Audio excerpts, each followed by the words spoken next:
The president delivers a stem winder at the UN. The Kavanaugh confirmation heats up, and the U.S. economy is flying high. Member of the House Financial Services Committee, Congressman SEAN DUFFY, will examine all of it and more. And later, Pope Francis dodges questions about the abuse crisis a week before the Synod on Youth. Editor-in-chief of The Catholic Thing, Robert Royal, joins us with analysis. And finally, what happens when you combine science and faith in a work of fiction? Author JOHN HEUBUSCH has done just that in a new novel, The Second Coming. The World Over begins right now.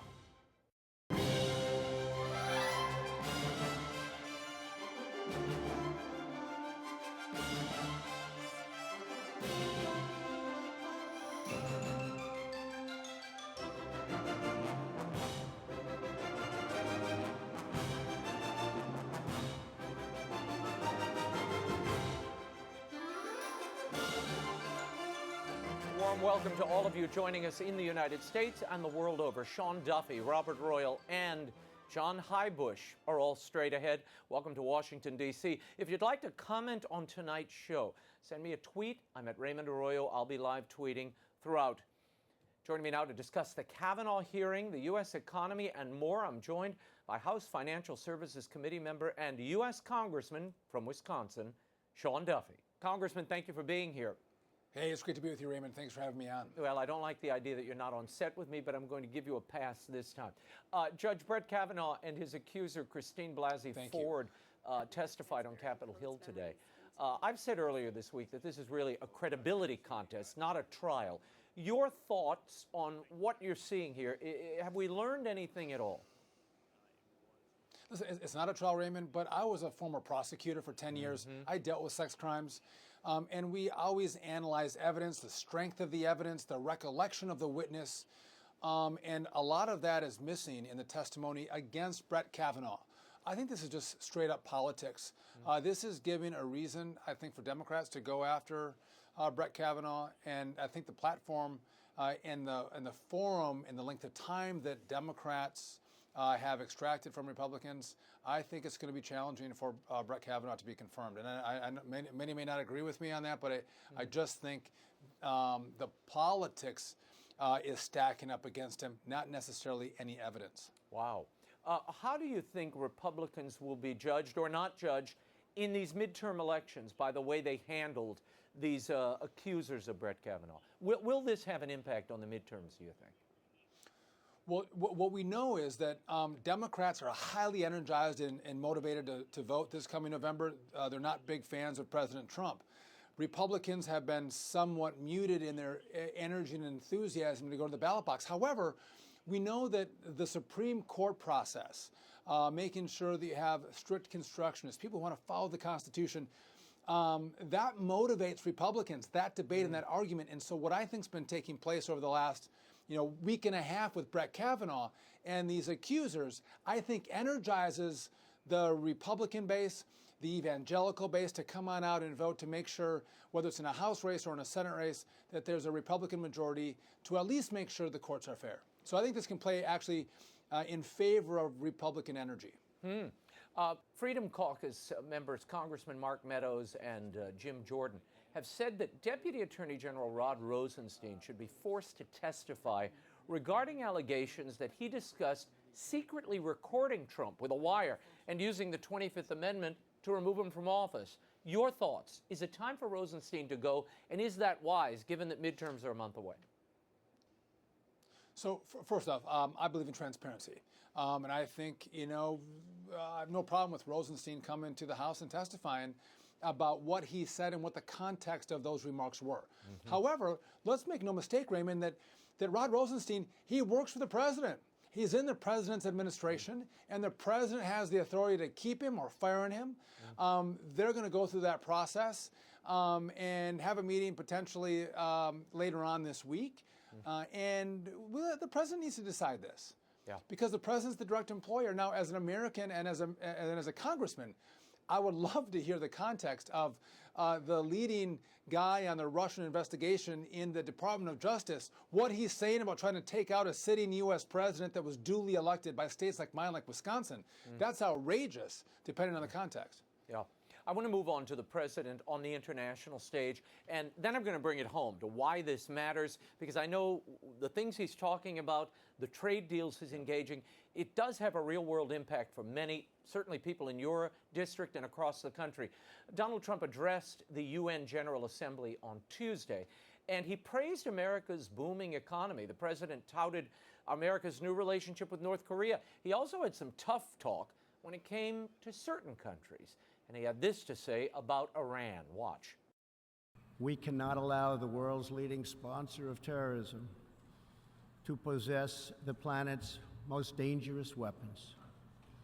We cannot allow a regime that chants death to America and that threatens Israel with annihilation to possess the means to deliver a nuclear warhead to any city on earth. Just can't do it. We ask all nations to isolate Iran's regime as long as its aggression continues, and we ask all nations to support Iran's people as they struggle to reclaim their religious and righteous destiny. Now, Congressman Duffy, Iranian leader Rouhani said the United States is alone in the world today. Is it?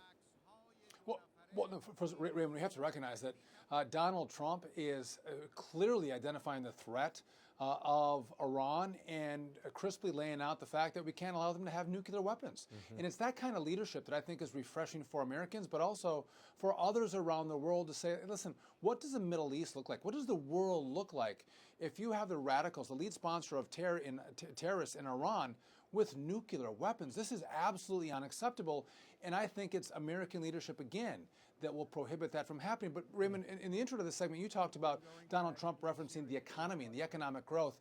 We have a great debate going on in America today between capitalism and socialism.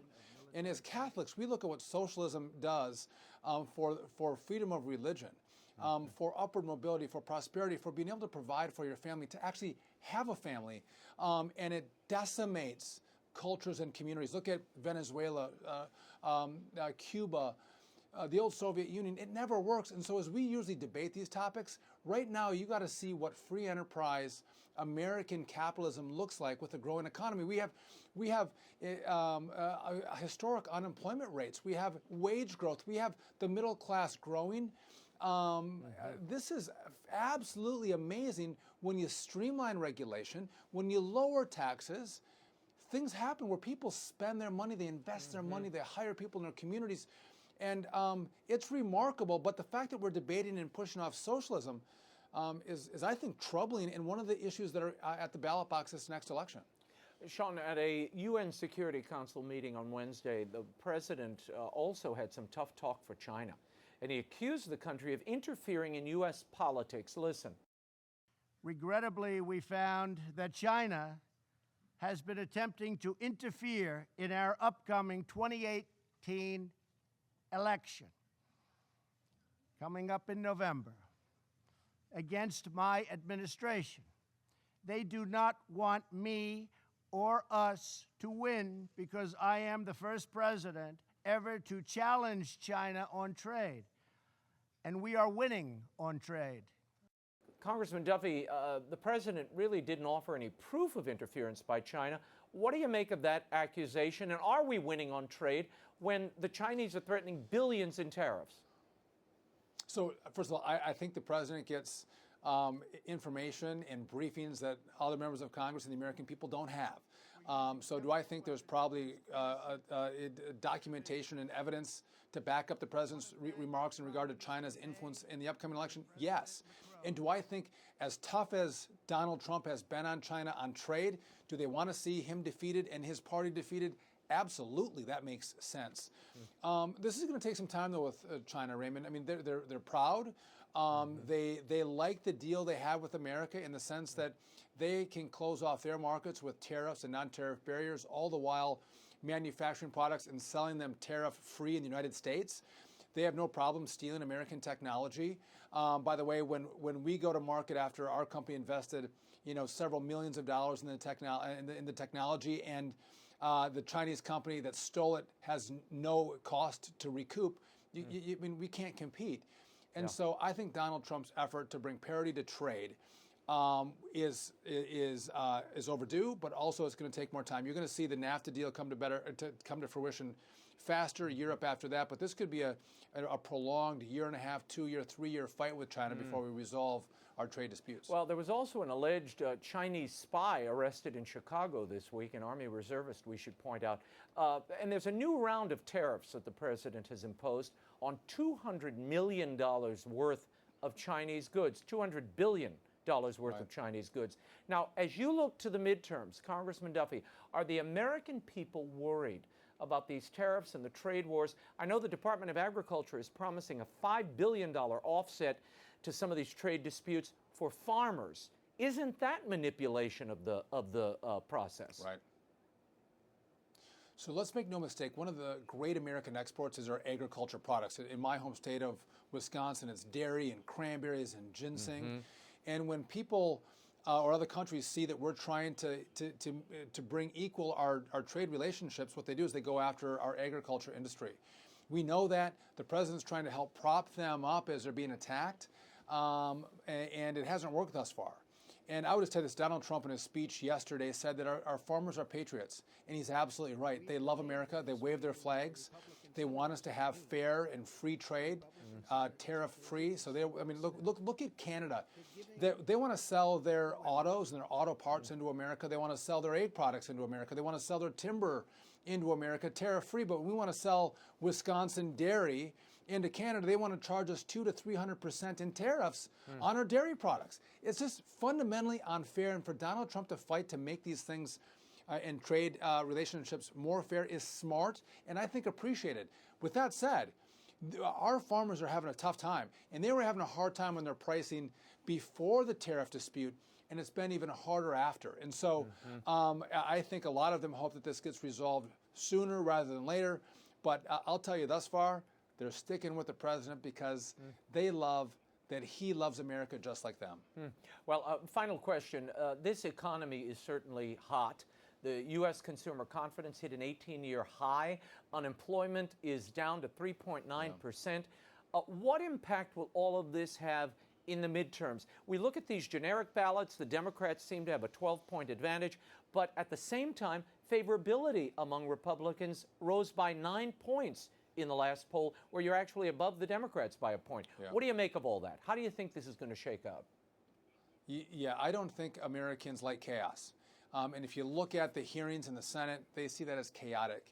We're going to finish up our budget process this week in the House. We're going to go back to our districts, and we're going to talk about all the good work we've done that helped grow the economy, all that we've done for border security or fighting opioids or human trafficking, what we've done to rebuild our military or bring us to American energy independence. And it's those issues, Raymond, what we've done for American families in our districts that I think are going to help us actually prevail in the upcoming election. But again, it's about who turns out. And just if I can make one quick note, we follow the generic ballot, which you mentioned. The Republicans are down by 12. But that generic ballot, Raymond, it goes up and down almost like the stock market. Normally, it takes a long time. It gently rises and falls. But in this environment, it's up and down, several times in a week. And so it depends on what that generic ballot is going to be actually at the first Tuesday in November when Americans go to vote. And if Republicans are doing well, I think we're going to hold the House. But if we don't keep the House, I'll tell you this, it's not going to be a wave. I think we only lose it by 10 seats. If we keep it, I think Republicans keep it by only a 5 to 7 vote majority. So it's going to be close no matter which way it goes. Congressman Sean Duffy, we will check in with you soon. I also have to get an update on the flood insurance reform, which I know you're in the middle of, but I've got to run. I'm out of time, but we'll do it next time. Next time, Raymond. Thank you for being here. Thank you.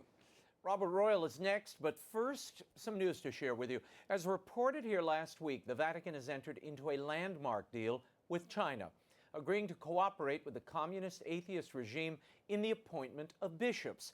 The Vatican announced the deal Saturday, saying the church there is now unified and that all bishops in China are in communion with Rome.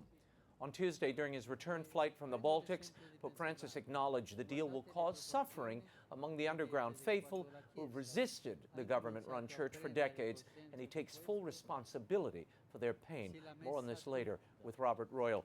And meanwhile, in Germany, the head of the German Bishops' Conference is apologizing. on behalf of the church there after a devastating internal report on priestly abuse was leaked to the media. Der Spiegel recently reported that from 1946 to 2014, at least 1,670 clerics were accused of abuse of more than 3,000 alleged victims. 1 in 6 cases involved rape. The victims were predominantly male, nearly 1,000 of them altar boys. The magazine noted that in many cases, evidence was destroyed or manipulated. In a news conference on Tuesday, Cardinal Reinhard Marx said, "For too long in the church, we have looked away, denied, covered up, and didn't want to believe it to be true. For all the failure, pain, and suffering, I must apologize as the chairman of the Bishops' Conference as well as personally." And in the wake of the German abuse report, Der Spiegel is calling out the bishops and Pope Francis himself. In a cover story this week entitled, "Thou Shalt Not Lie," the weekly magazine opines that Francis, who started his pontificate with the promise of being a, quote, brilliant reformer, is on the verge of squandering his legacy, pointing to his silence on whether he knew about the abuse history and disgraced former Cardinal Theodore McCarrick. It notes that Francis often speaks at inopportune moments, yet in important moments remains silent, and that he is dragging his feet instead of meeting the crisis head-on. Although the Vatican press office has gone out of its way to echo the recent support of Pope Francis coming from church hierarchy, Der Spiegel suggested that there is more resistance to the Francis pontificate within the Holy See than is commonly believed. The article quotes one cardinal under the condition of anonymity who said of the pontiff, quote, "He preaches mercy, but in reality, he is an ice-cold, cunning Machiavellian. And what is worse, he lies," end quote. Here with analysis and a preview of the upcoming Youth Synod is the editor-in-chief of thecatholicthing.org, one-third of the papal posse. Robert Royal returns to the program. Great Thank to be you for with being here. As always, I want to play a bit of video. This week, one of the major stories that got scant coverage elsewhere is the Vatican-Beijing Accord. This accord would grant the Chinese authorities a hand in choosing bishops. Cardinal Parolin, who is the Vatican Secretary of State, issued this message to explain the accord. Watch. The signing of a provisional agreement between the Holy See and the People's Republic of China concerning the appointment of bishop is of a great importance, especially for the life of the Church in China, for the dialogue between the Holy See and the authorities of that country, and also for the promotion of an horizon of peace in these present times in which we experience so many tensions at the international level. The Holy See intends just to create the condition, or to help to create the condition of a greater freedom, autonomy, and organization, in order that the Catholic Church can dedicate itself to the mission of announcing the gospel. Will this help achieve greater freedom, autonomy, and the freedom to announce the gospel in China? I'm very doubtful of that. All those words are very nice words, horizons of freedom, Peace. etc., space, and reducing tensions. But we're dealing basically with a communist regime here. And I wrote a book about the 20th century martyrs, and people used to criticize me because I had so many communist martyrs in the book. But it's simply the fact of the matter that communism tends to persecute religion, and it produces martyrs, it produces gulags, it produces laogaias. In the case of China, look, this is a country that we know persecutes churches, been pulling down churches, pulling crosses off churches. It has been promoting abortion, enforcing abortion on people. It represses human rights. It's a polluter. I mean, whatever the Vatican has said about the Chinese being sort of a model of Catholic social teaching. In fact, all these things contradict what we know about the statement that makes it look glowing like something good is going to happen. So I'm very skeptical about this, and we've got experience in the past. The Concordat that was signed with Nazi Germany in the 1930s. And I looked at that very carefully when I did my book.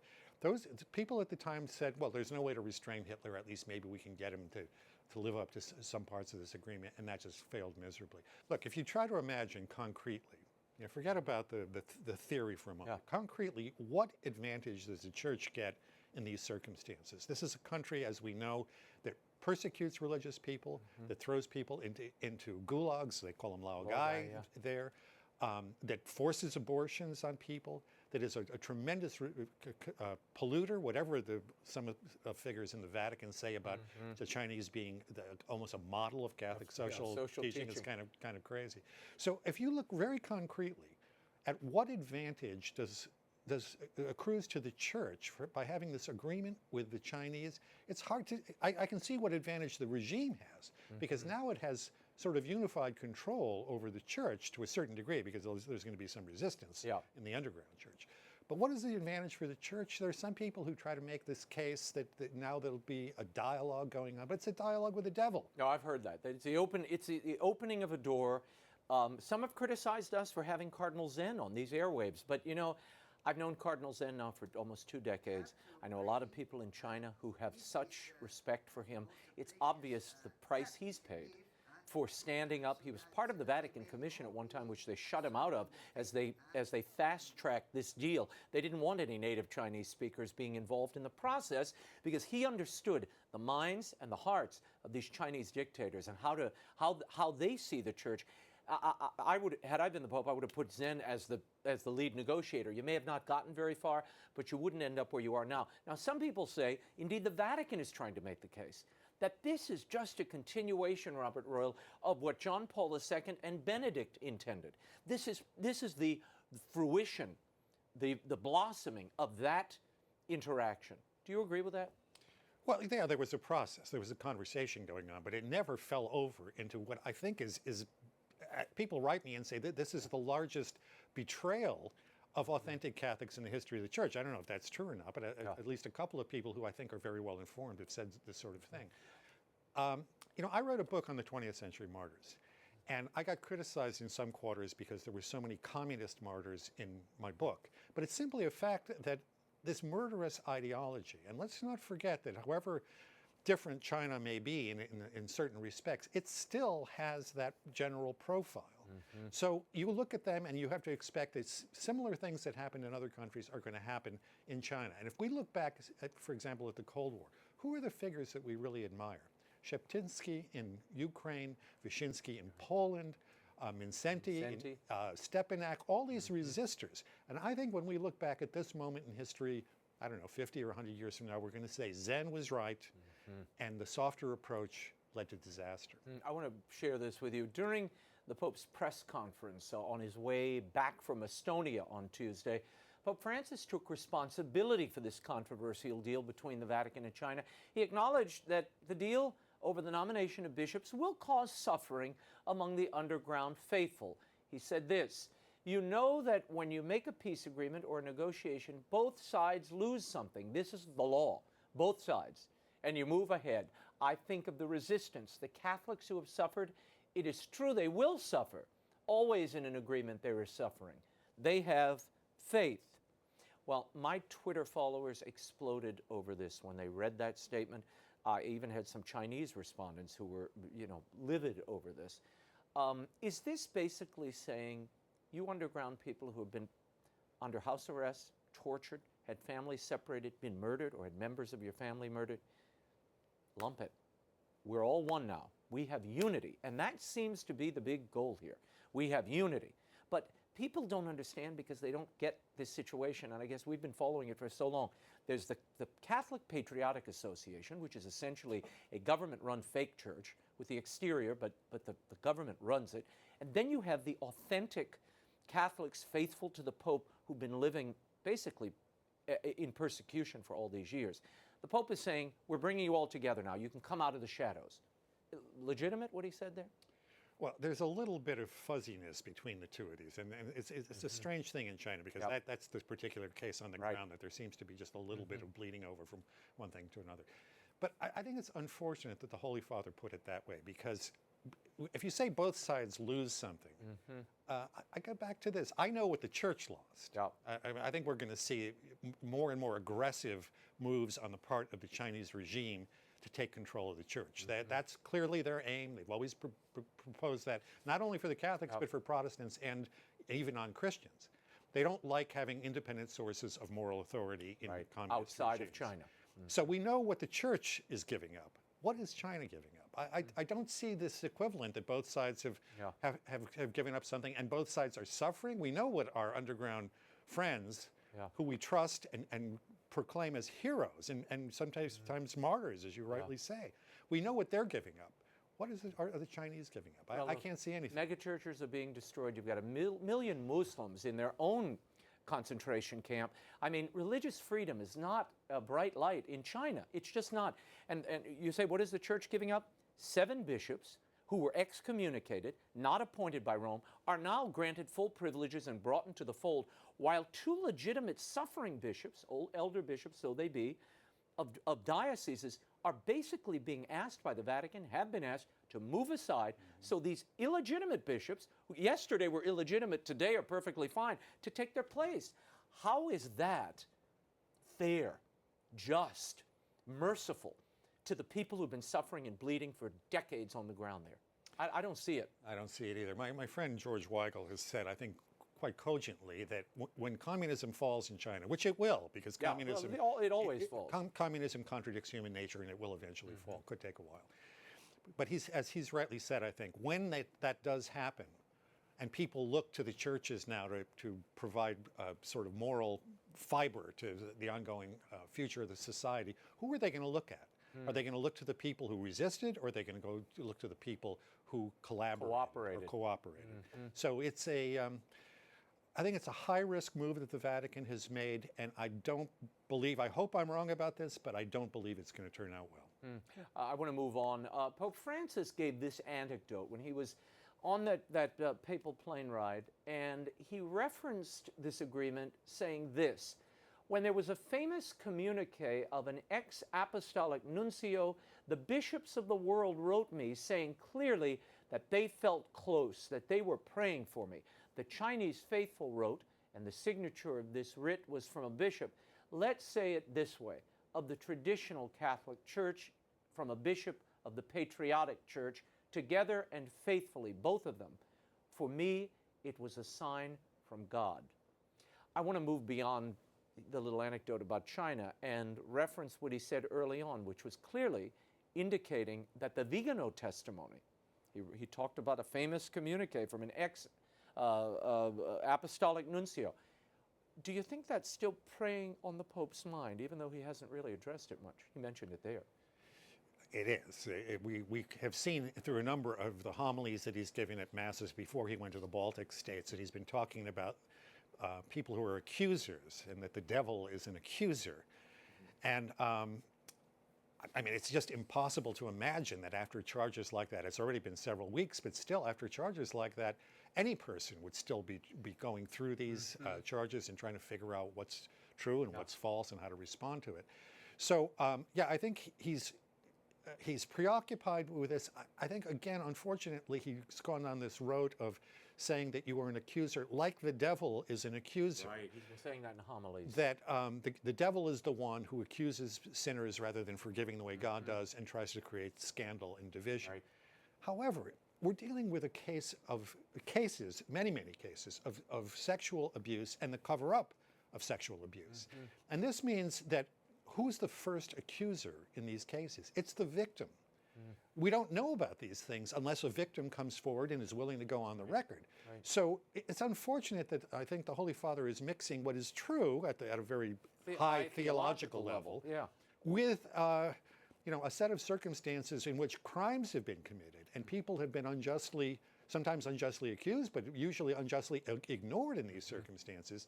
And that cannot simply be wished away because accusation can sometimes be anti-Christian. We need accusations that actually bring forward the truth about the church so that the church can heal from this terrible situation in which we find ourselves. He also made the comment again in the air that the Philadelphia report that had thousands of cases of abuse, Pennsylvania rather, that indicated that the church has addressed this crisis and it is working. Is the Pope, do you think there's a blind spot here when it comes to this issue of sexual abuse, ongoing sexual abuse, not only of minors, but of teens and adults in the seminary setting? Yeah, well, look, if what he was saying, and you know, he tends to speak in not the clearest language to begin with. Yep. So if what he was saying is that there was a large bump of cases, as we would agree, in the 70s and 80s, yes, it's true, and yes, it's true that some of the measures that our bishops and maybe other bishops' conferences have put in place have been effective in rooting out past perpetrators and in tracking down people immediately in the present moment. Now, that much is true. But to think that we are now beyond that, and of course the really hot button question at this point is, what about bishops? You know, bishops that covered up, and also bishops who were, like McCarrick, were themselves perpetrators not only of abuse, but of crimes against underage, usually boys. Yep. So that is the part of it that now the church needs to go on to that second phase. We can you know, continue to refine. But the protocols against the violation of a minor, those have been established, and in the most part, the Pope is right. Those have worked. But now we have a different, this crisis has evolved into something else. The misuse of power, bishops misusing their authority to either protect or nurture rings of these predators and send them into the next generation while predation continues all along the line. Why is there an inability to address that? There was the Der Spiegel article this weekend, a 19-page expose. It called the Pope out. Tell us what it means that Der Spiegel, a very secular publication, is focusing on the issue this way. What does it tell us? Well, Der Spiegel is I would say, sort of moderately liberal or liberal magazine, and kind of like Time magazine would be in the United States. It's clearly not pro-Catholic, it's not conservative, it's not traditional. Right. So for them, having seen these charges that have been made, they went to Argentina and looked into the then Cardinal Bergoglio's activities in Argentina, and they see scores of cases in which the Archdiocese of Buenos Aires either ignored people or at least ignored victims who came forward. Yes, ignored victims who came forward, and at least in one case seriously defended a priest who was clearly guilty. There went on for years and years, and eventually the secular authorities convicted him, and now he's in prison. He's still a priest, but he's in prison. The thing that's puzzling about this is that, as in Chile, we remember the case in Chile of Bishop Barros, who the Pope insisted on appointing over against the popular protests that were coming forward. He clearly was advised by one of the members of his C9, his sort of cabinet, and I think it's Cardinal Errázuriz. He was clearly advised that Barros was innocent. He was not innocent, as we came to learn, and then the Pope himself said, I was part of the problem, he apologized for it. The fact that Der Spiegel would go to Argentina and find that there are a number of abuse cases there that seem to be, I mean, we don't say that it was an out-and-out cover-up, but it's clear that a lot of cases weren't dealt with, that there was no responsiveness to the cries of these victims of priestly abuse. So I think that if there's a blind spot here, it may partly include that in the past, the Holy Father himself has not exactly known how to deal with these circumstances, or did not deal with them all that well when he was a bishop in Argentina. Yeah, has a blind spot when it comes to them. For whatever reason, he sides with the priest over the accuser. And whereas that might be a nice thing on the surface, once you get to the details, like that Father Inzoli case in Italy, where the guy was removed from ministry, they bring him back. He's convicted on 12 counts by the Italian authorities. Then we push him out of the priesthood again. And the Pope did that on his own authority. Why? Why? Well, look, we know from all of his papacy that he's a strong advocate of mercy. And so he sees somebody who's been accused. I mean, as he's said about there shouldn't be life sentences, there shouldn't be capital punishment. He sees someone who's accused of something, whether a priest or a secular figure, and he wants to kind of express mercy. But where's the mercy for the victim? Yes, the whole question is we need truth, and we need a process that is actually going to hold people accountable and find out what happened and why it happened. Were there breakdowns in communication? Was there a breakdown in enforcement? All that I think it's just somehow beyond him for a Jesus variety of told reasons. the apostles, defend the flock, not defend the shepherds. So, but I got to get to this. In 3 months, it has been 3 months since Cardinal McCarrick resigned from his cardinal title. And not his priesthood, just that title he rescinded, or he gave it up. The Vigano testimony came a few weeks after that. The bishops went to Rome, the United States bishops, begging for an inquiry backed by the Vatican with canonical penalties and canonical eyes to investigate what happened and how he progressed up the ladder of the hierarchy, even with full knowledge of his crimes. They were turned away empty-handed. They got nothing. DiNardo and company came away. The Pope told them, and as we found out in a statement this week, don't do anything. We're not doing anything on that. Now the bishops are launching their own 4-diocese investigation to try to come to some answers. But the dioceses don't have to cooperate. They don't have to open their files. What do you make of that idea of the bishops launching their own lay investigation? And who's going to run this thing? Yeah, well, that's the question. I mean, I like this, and I applaud our bishops that they've at least begun some process. You know, there, as you know, Raymond, you hear it from people, as I hear from people all the time. People are very angry out there, and they're very disappointed in the leaders of their own church that they are passionately faithful to. Including a lot of clergy. Right, including a lot of clergy.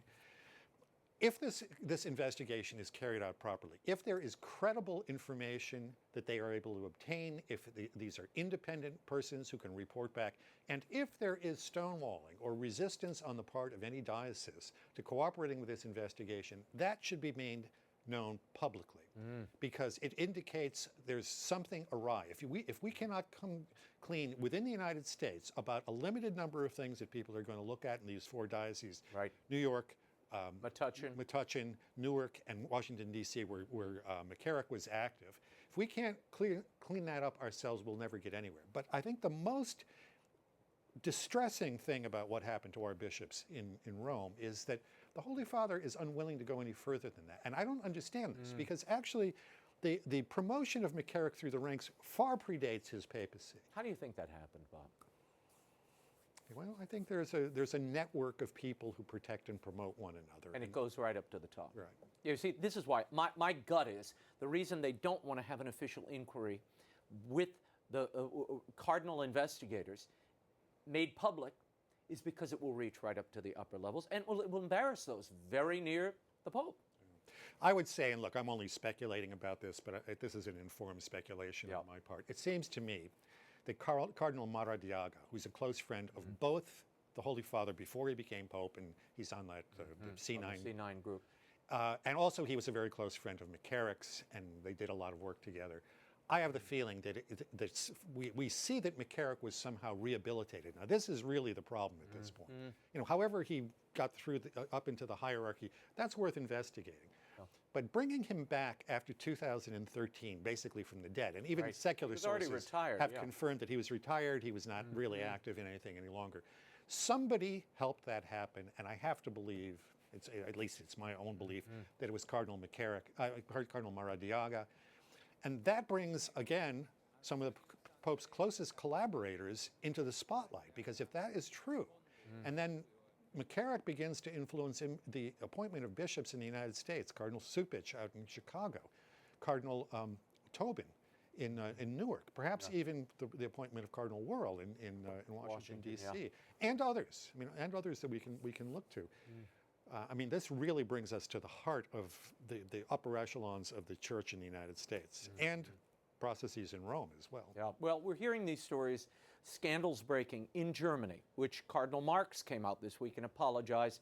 But the track record of some of these cardinals in Germany, it's an atrocity what happened there and what's happening still. The Netherlands, we're seeing the same thing.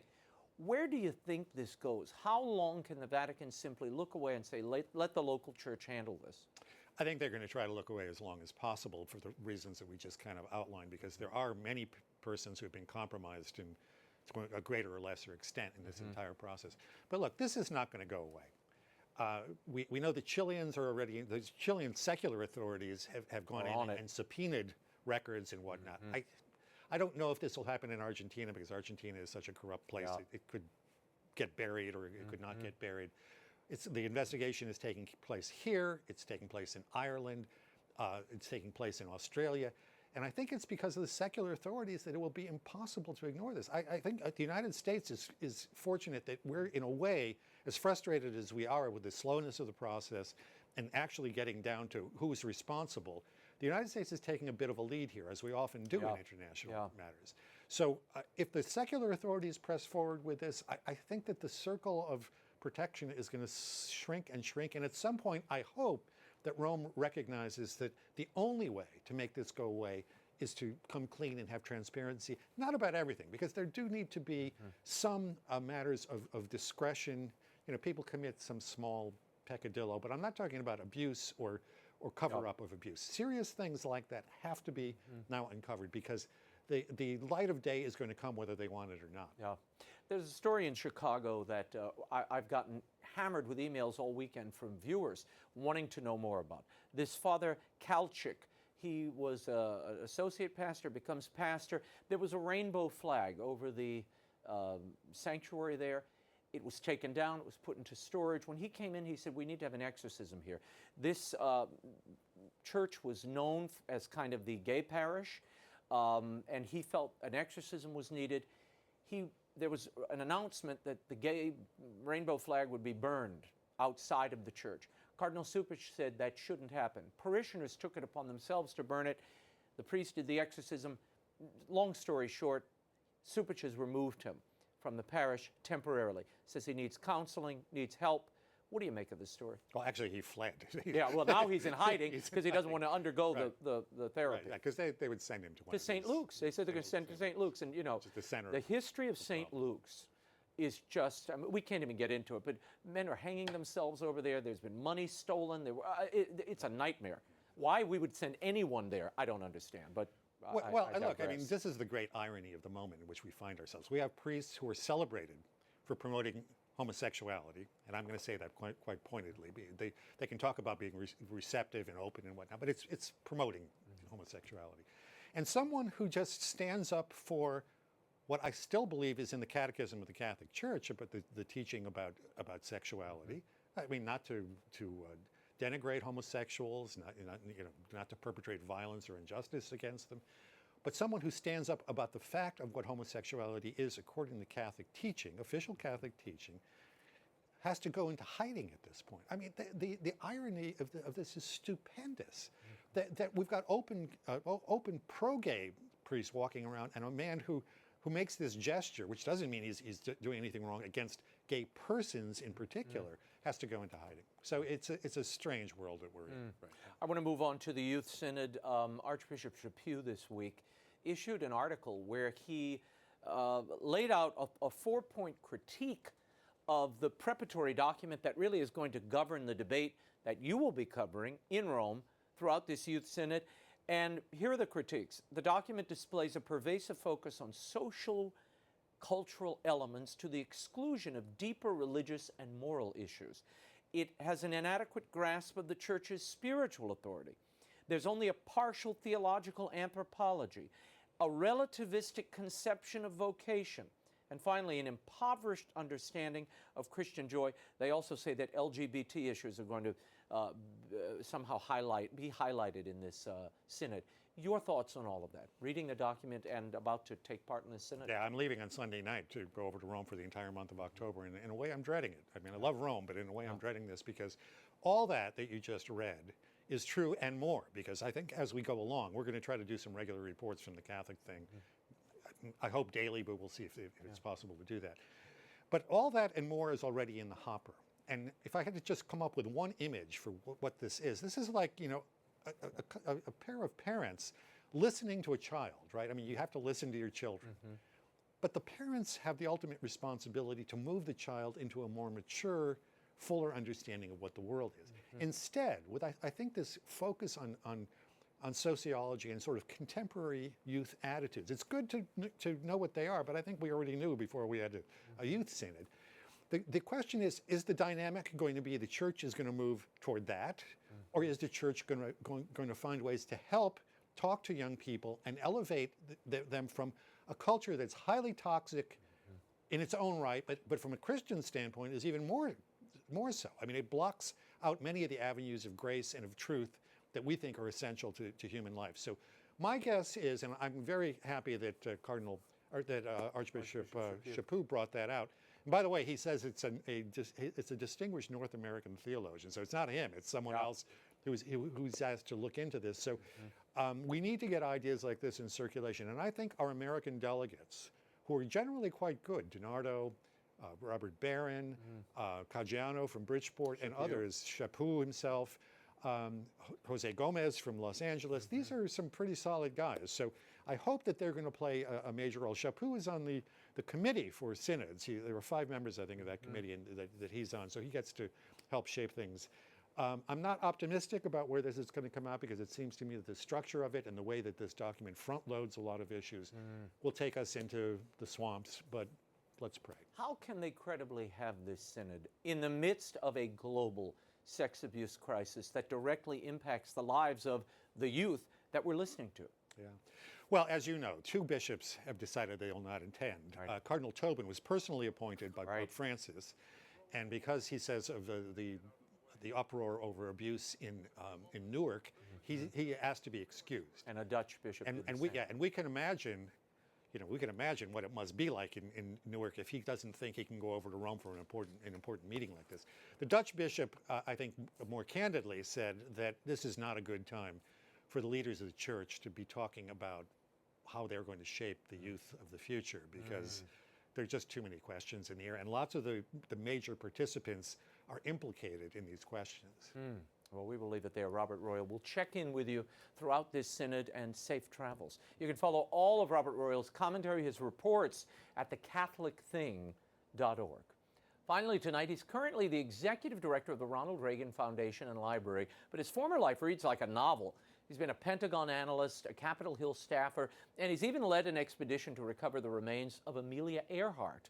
He's also a cancer survivor, and tonight he's here to talk about his latest project. It's a work of fiction that combines science and faith in an intoxicating thriller. It's called The Second Coming.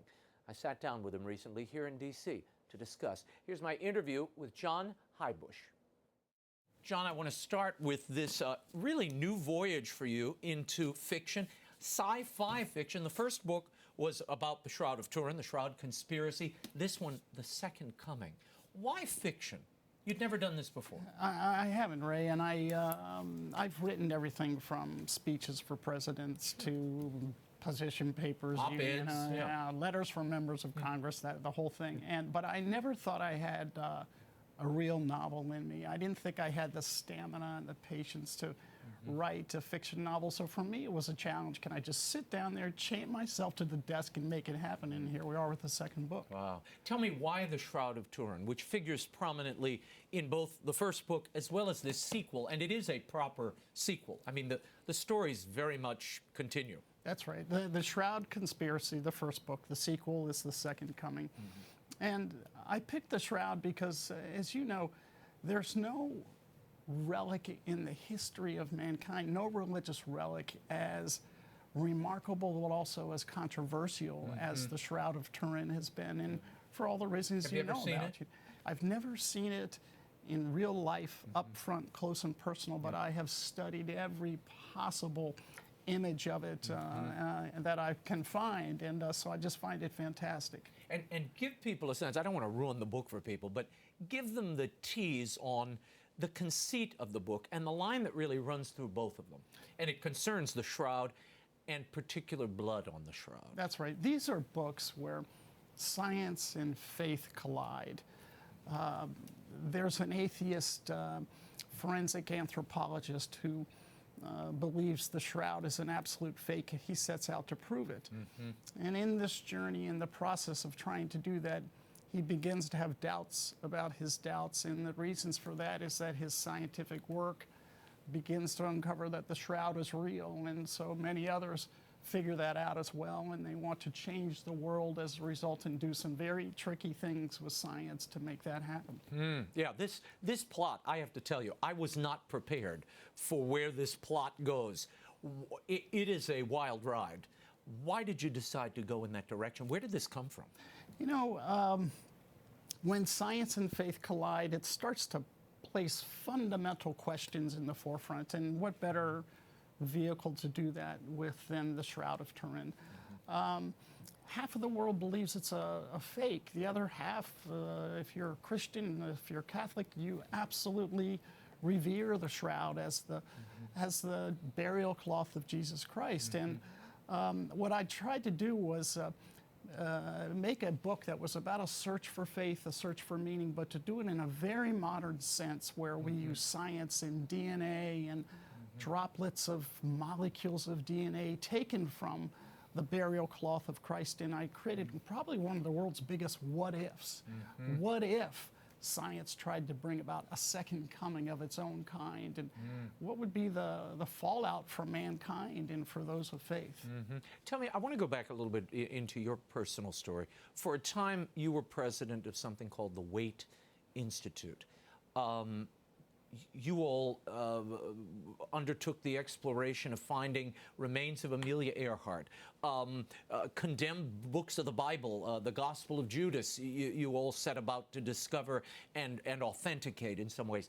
How did those adventures, if you will, prepare you for this? So in real life, I used to find myself involved in fantastical adventures like that. The discovery of the lost Gospel of Judas, like you say, the apocryphal book. On the search to find Amelia Earhart's airplane, I found myself at sea for 2 months. And while it sounds exciting to search for that plane, I can promise you on a daily basis, when you're using deep sea technology to try to essentially scan the ocean floor, you have a lot of time on your hands. And I spent that time thinking about a plot to write this eventual novel. And it all stems back to when I had that time on my hands. I thought about my life as a 17-year-old, where I saw for the very first time the image on the Shroud of Turin, the image of Jesus Christ. On a video? On a video. When I was a senior in high school, in my religion class, I was treated to watching about an hour-long length documentary on the Shroud, and I remember seeing on the Shroud this image, this face of Jesus Christ for the very first time. And you know, as I found myself as a teenager, as many would, I often doubted things, and I was kind of a doubting Thomas. I wanted to see it, and here it was for the first time, actually seeing evidence of what was likely the face of Jesus Christ. And it just struck me as a moment in time I'll never forget, and therefore it served as the genesis for what eventually became these 2 novels. How has it changed or deepened your faith, this journey through these 2 books? Is there a third in the offing? There's a third in the offing. Oh, really? Yeah, it'll be a trilogy. I'm very excited about it. And how has it changed me? You know, we all live our lives of faith each day in the best way that we can. For me, to spend hours and hours and hours, you know, after I put my kids to bed at night, alone in the dark in front of a computer screen, thinking about issues of faith and my own faith, and where would the characters in this book go in their own faith. It really, you know, it forced me to confront the depth of my faith myself, and you know, in some subliminal ways, you might see that played out in some of the characters. The other characters, yeah. At the end of the day, we are all of our characters, aren't we? Yeah, in some ways, that's right. You Absolutely. do see pieces of yourself in these characters. People say, well, who did you base it on? Well, I based them all on me. Yeah. It's kind of, in one, it's a very self-centered act. In another, it's really all about the reader. Yeah. Give me a sense of what happened in 2013. You were diagnosed with esophageal cancer as you were writing about a character that has cancer and doesn't know it. Yeah, an extraordinary coincidence, as it were. One of the characters in this book, The Second Coming, unbeknownst to him, he finds eventually in the book, one of the stars, the priest in the book, discovers he has a terrible cancer, a cancer that's not survivable. And to try to find what kind of cancer to give to this character, I did a very in-depth research on, you know, what are the 5 worst cancers one might be plagued with. This character got one, and unbeknownst to me, I had another of the 5. I had one of the least survivable cancers inside of me as I was editing the book. And you almost gave up.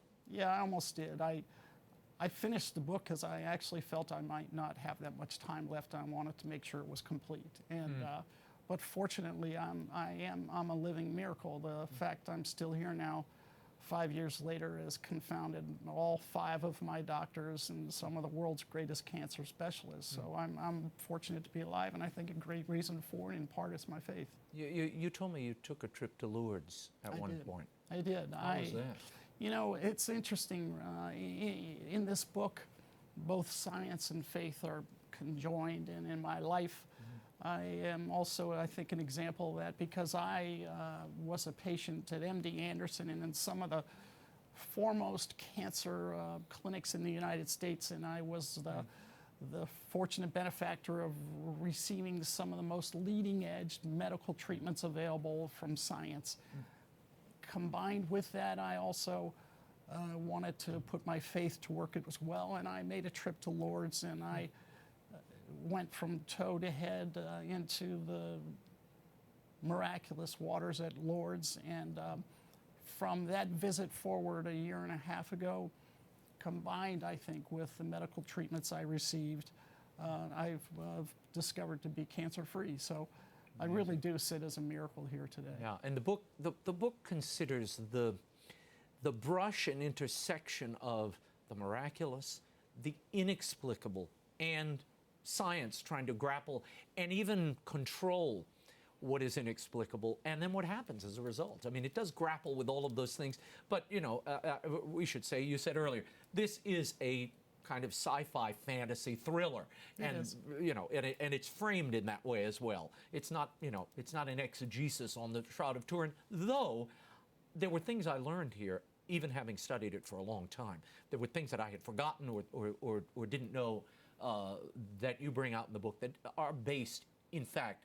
How much time did you take researching those parts of the book? DNA, there's a lot of scientific understanding of DNA and the shroud itself and preservation of it. That's right. I learned a great deal myself in writing these books, and each book took 6 months to write. I would say each book also took 6 months to research. But you're right, the book is filled with scientific fact and knowledge that I wanted to make sure I tried to impart to the reader as they read an entertaining story. Tell me about the Reagan Library. You run the Reagan Library, an incredible testament to the life of Ronald Reagan, and anyone who's been there to the Simi Valley. If you haven't been, it's an incredible, just the drive up to the building and seeing the expanse from that mountaintop is quite something, particularly at sunset. Tell me what's happening there. There's a new exhibit you're about to unveil. It's, as you say, it's an incredibly inspiring place to work, and so, but to keep it that way, we feel that we've got to do our level best to continually impart new technologies and new wisdom into the library. It's in order for the exhibits on President Reagan to be just magnificent. We want them top shelf all the time. And so one of the things we're presently working on, we're getting ready to unveil, is a hologram of President Reagan in a scientific way, using lots of lights and lasers and mirrors. We're bringing President Reagan back to life, as it were, in three-dimensional light hologram form. And in just a matter of weeks, we're going to be unveiling this to the world and to all of our visitors, so we look forward to having you out there to see it, right? John, I'll take you up on it. It sounds like a fourth book, The Reagan Conspiracy. You bring the president back to life and run him again. This could happen, John. Great to see you. John, thank you so much. The book, The Second Coming, by JOHN HEUBUSCH. Well worth your time, and a fascinating, fun read. Thank you, John. Thank you, Raymond. Well, that is all the time we have for now. Until next week, the show continues on Facebook and Twitter. Like me on Facebook, follow me on Twitter. I'll keep you up to date on the biggest news stories of the day up to the moment. The links are at RaymondArroyo.com. Be sure to join me next week. It could be one of the most explosive, certainly the most important world overs of the year. A very special, exclusive interview you will not want to miss.